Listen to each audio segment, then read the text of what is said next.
There's a particular kind of loneliness that comes with seeing something others don't see. Not the kind of loneliness that comes from being physically alone, but the kind that settles in when you're surrounded by people who are looking at the same reality you are, and yet somehow, they're not seeing it at all. You notice patterns in behavior that seem invisible to everyone else.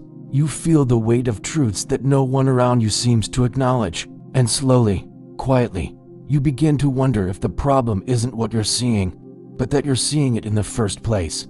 This isn't about being smarter or more perceptive than others. It's something deeper, something that touches the very core of how we experience ourselves in relation to the world.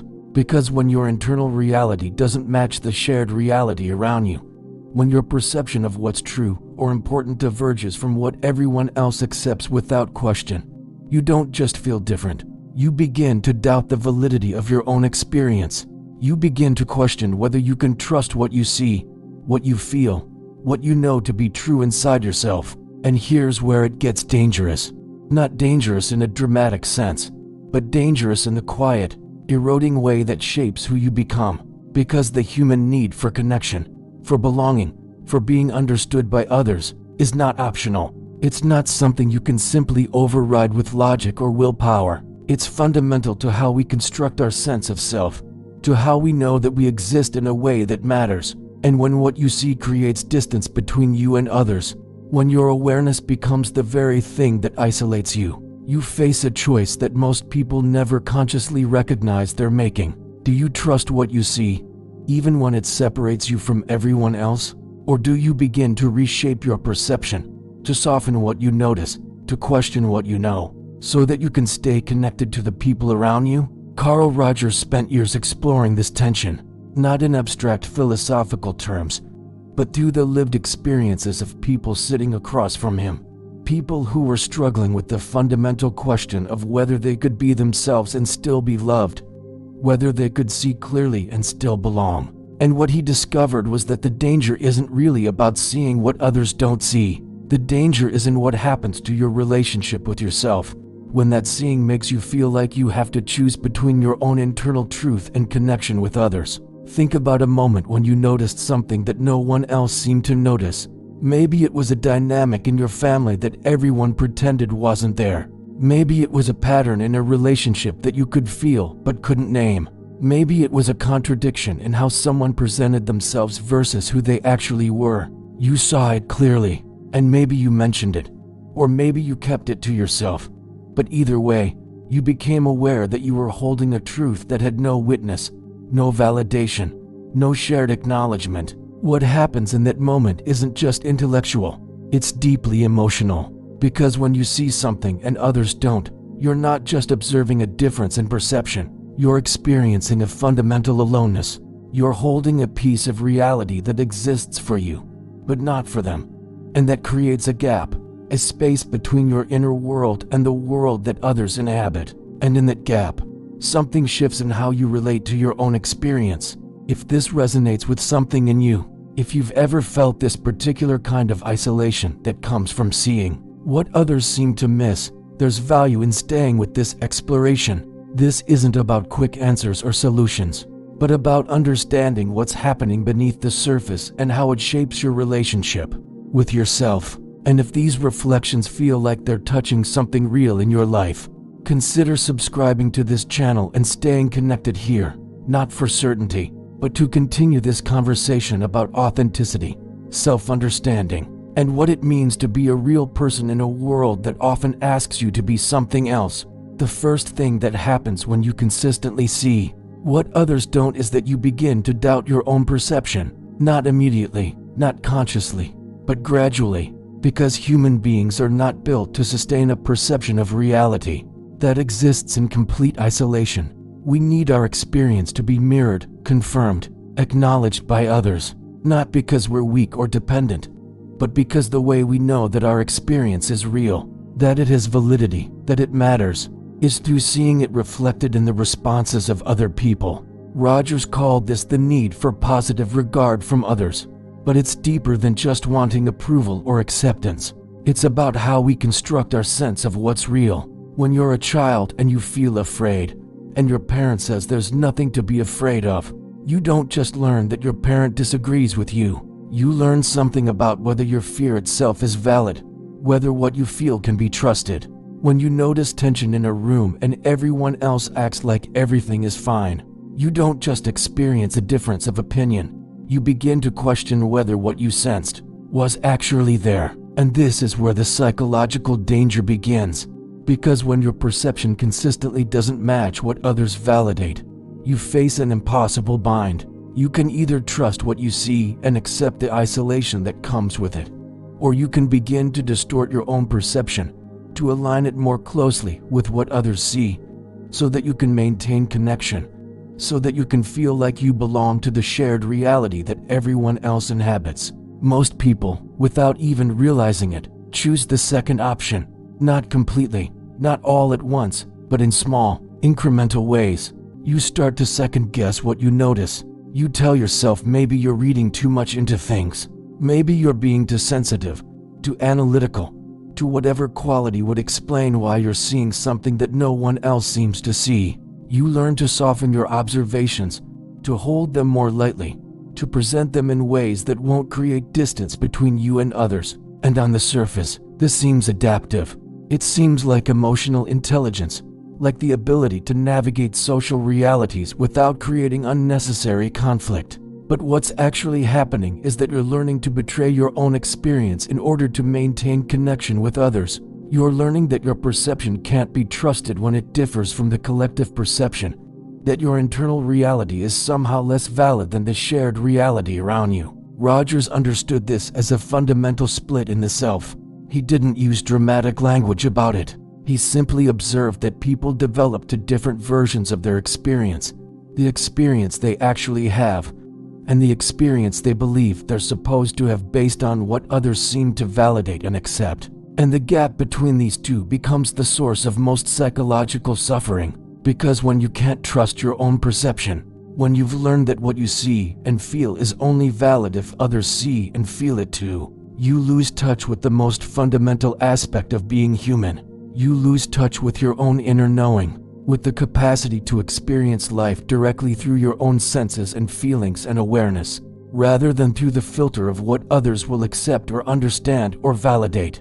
Have you ever had the experience of being in a situation where something felt wrong to you, but everyone else seemed fine with it, and you went along with it anyway, not because you were convinced, but because going against the collective perception felt too risky, too isolating, too much like you'd be marking yourself as the problem? That's not weakness. That's the human need for belonging coming into direct conflict with the human need for authenticity.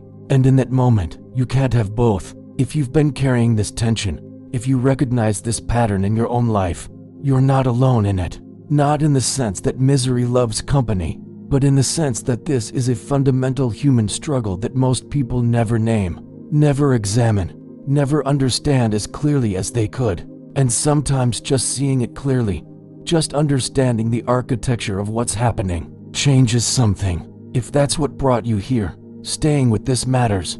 The emotional danger of seeing what others don't see is not that you'll be wrong. It's not that your perception will be flawed or that you'll misinterpret what you're observing. The danger is that you'll be right, and that rightness will cost you connection. Because the truth is, sometimes you do see things that others don't see. Sometimes your perception is more accurate, more clear, more attuned to what's actually happening beneath the surface. And that doesn't make you special or superior. It makes you lonely. Because what do you do with accurate perception when no one else shares it? Where do you put that awareness when there's no container for it in your relationships? No acknowledgement of it in your conversations? No mirror for it in the responses you get from others? You can't unsee what you've seen. You can't unknow what you know. But you also can't fully exist in that knowing without losing your sense of being connected to the people around you. And this is where many people make a devastating compromise. They stay connected to others by disconnecting from themselves. They maintain their relationships by becoming less real in them. They preserve their sense of belonging by quietly abandoning the parts of their awareness that would create distance, that would mark them as too different, too difficult, too much. Rogers watched this pattern play out in countless lives. People who came to therapy not because they were wrong about what they perceived, but because they'd spent so long doubting their own perception that they no longer knew what they actually experienced versus what they'd been taught to experience. People who could describe their lives in ways that sounded perfectly functional, perfectly normal, but who felt profoundly disconnected from themselves, like they were watching their own life from a distance rather than living it from the inside. And what he realized was that the path back to wholeness wasn't about learning to see differently. It wasn't about correcting perception or aligning it more closely with what others saw. It was about learning to trust your own experience again, even when that experience existed in isolation, even when it wasn't validated or confirmed or understood by anyone else. But here's what makes that so difficult. Trusting your own experience when others don't share it requires an enormous amount of internal strength, a kind of psychological courage that most people have never been taught to develop. Because it means accepting that you might be alone in what you see. It means being willing to hold a truth that has no external confirmation, no social proof, no collective agreement that yes, what you're perceiving is real and valid and important. It means being willing to exist in uncertainty, in the space where you know what you know, but you also know that you might be the only one who knows it. And that's terrifying. Because what if you're wrong? What if your perception is distorted?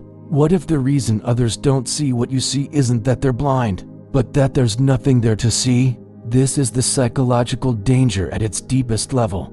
Not that you'll see things that aren't there, but that you'll become so afraid of being wrong, so terrified of the isolation that comes with seeing differently, that you'll stop trusting your capacity to perceive reality at all. You'll outsource your sense of what's true to the collective, to what others validate and accept, and in doing so, you'll lose the most intimate relationship you have, which is your relationship with your own inner experience. If this is touching something in you, if you're recognizing a pattern you've been living but never quite named, there's value in staying with this. Not because I have answers to give you, but because sometimes the most important thing is just seeing clearly what's been hidden. And if this kind of seeing matters to you, if you want to keep exploring these layers of human experience, being here for it makes a difference. Rogers used to talk about what he called the fully functioning person, not as some ideal state of perfection, but as a way of being where you're able to trust your own experience, to use your senses and feelings and awareness as a guide for how to move through life, rather than constantly checking with others to see if what you're experiencing is acceptable or valid or correct. And what he observed was that people who could do this, people who could trust their own perception even when it differed from others, weren't more isolated. They were actually more connected, not in a surface way, not through pretending or performing or shaping themselves to fit what others expected, but through being genuinely present, genuinely themselves, genuinely real in their relationships. Because here's the paradox. When you abandon your own perception to stay connected to others, you're not actually connected. You're performing connection. You're maintaining the appearance of relationship while the real you, the part that sees and knows and feels with clarity, is hidden, protected, kept separate from the very people you're trying to stay close to. And others can feel that, not consciously, maybe, but they can sense that something is missing, that there's a distance between who you seem to be and who you actually are. And so the connection you were trying to preserve by hiding your perception becomes hollow, becomes less satisfying, becomes the kind of relationship where you're together, but fundamentally alone. The alternative isn't to force others to see what you see. It isn't to prove that your perception is correct or to convince people that they're missing something. The alternative is to stay connected to your own experience, to trust what you perceive even when it's not validated, and to allow that clarity, that authenticity, that realness to be present in your relationships. Some people won't be able to handle that. Some relationships will change or end when you stop performing, when you stop shaping yourself to match what others can accept, and that's painful. It's one of the most painful parts of becoming a real person, of moving toward what Rogers called congruence, where your inner experience matches how you show up in the world. But what happens on the other side of that pain is that the relationships you have become real, the people who stay, who can meet you in your actual experience rather than the version of you that fits their expectations. Those connections go deeper. They become the kind of relationships where you can be fully present, fully yourself, fully alive, and you begin to discover that seeing what others don't see isn't a burden to carry alone. It becomes a gift, a capacity, a way of moving through the world with clarity and depth, not because your perception is always right, not because you're better than others, but because you're willing to trust yourself, to stay connected to what you actually experience rather than what you've been taught to experience. There's a question that sits at the heart of all of this. It's not a question that has a simple answer, but it's a question worth sitting with, worth feeling into, worth allowing to exist without rushing to resolve it. Can you be yourself and still belong? Can you see clearly and still be loved? Can you trust your own perception, honor your own experience, live from your own truth, and still have real connection with others? For most of your life, you've probably been taught that the answer is no, that you have to choose, that authenticity comes at the cost of connection, or that connection requires you to soften yourself, to hide what you see, to become smaller or less clear so that others can be comfortable around you. But Roger spent his life demonstrating that this isn't true, not because connection is easy, not because being real guarantees that everyone will accept you, but because the only connection that actually nourishes you, that actually feels like belonging, is connection that includes the truth of who you are and what you perceive. Everything else is just performing. Everything else is just trying to earn love by being less of yourself. And that's exhausting in a way that's hard to even describe, because it means you never get to rest.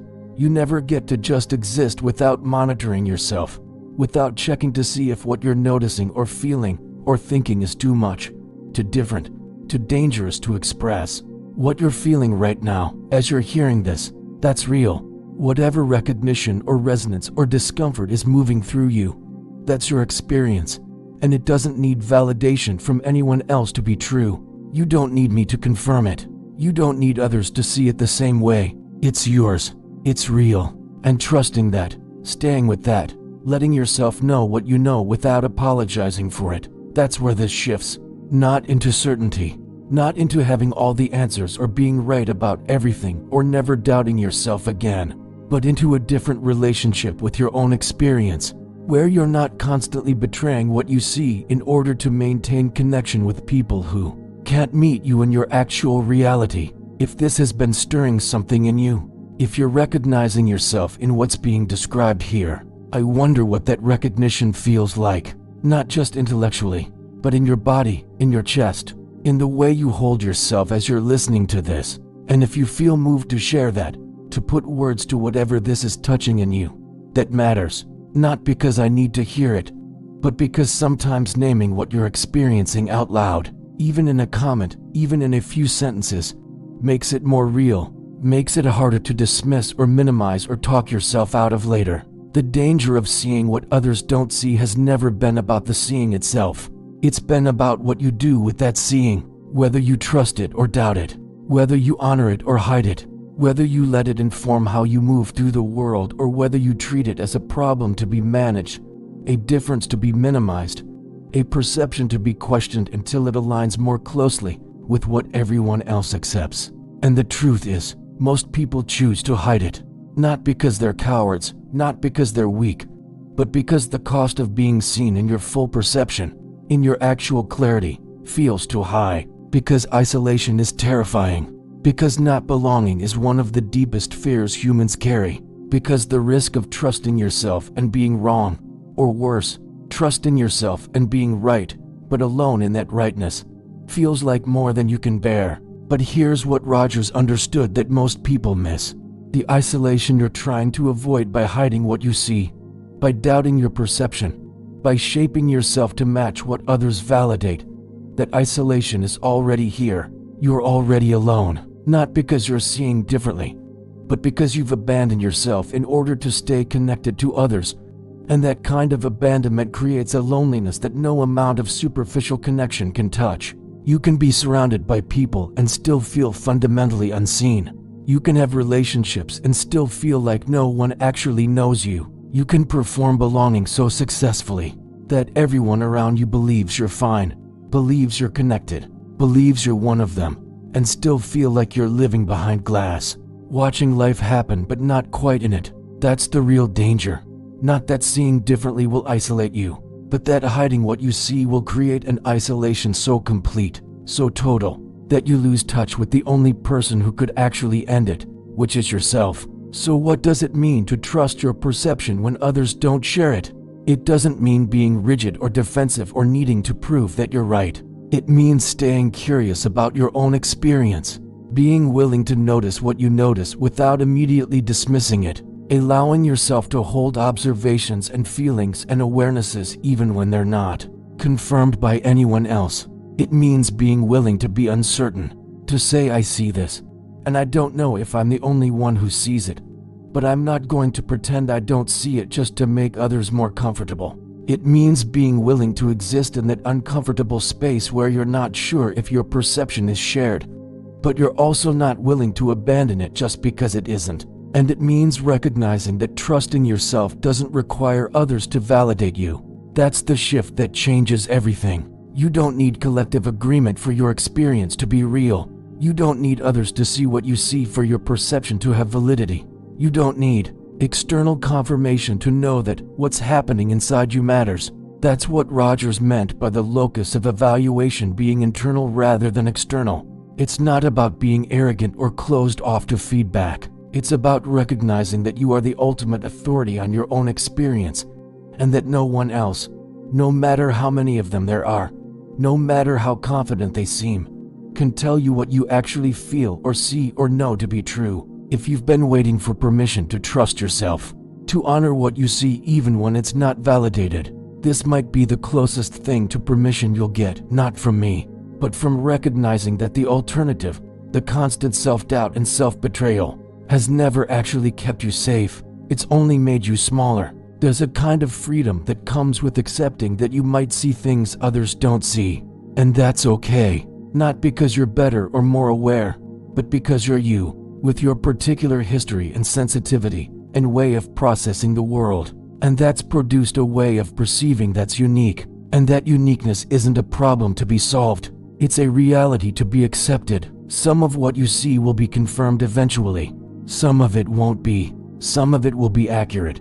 And some of it will be distorted by your own wounds and fears and unresolved patterns. But the only way to know the difference is to stay connected to what you perceive, to trust it enough to examine it, to hold it lightly enough to revise it when new information comes, but firmly enough not to abandon it just because it creates discomfort or distance. This is the work of becoming a real person, not a perfect person. Not a person who's always right, but a person who's willing to exist in their actual experience rather than the experience they've been taught to have. And it's uncomfortable work. It's lonely sometimes. It requires you to give up the fantasy that you can be fully yourself and have everyone understand you, appreciate you, validate you. But what you get in return is yourself, the actual you, not the performed version, not the carefully managed presentation, but the person who exists when no one's watching, when there's no one to impress or appease or convince. And that person, that real you, is worth the discomfort of getting to know them, of trusting them, of letting them exist in the world without apologizing for what they see. If this matters to you, if these kinds of explorations into what it means to be human, to be authentic, to be real in a world that constantly asks you to be less than you are, if that resonates with something deep in you, then being part of this ongoing conversation might matter too. The danger of seeing what others don't see isn't that you'll be isolated. It's that you'll isolate yourself from yourself, that you'll become so afraid of the external loneliness that you'll create an internal loneliness so profound that nothing can reach it. But you don't have to do that. You can see clearly and still belong, not to everyone, not in every relationship, but to yourself first. And then to the people who can actually meet you in your reality rather than asking you to abandon it. That's the path forward. Not easy, not simple, but real. And real is what you've been searching for all along.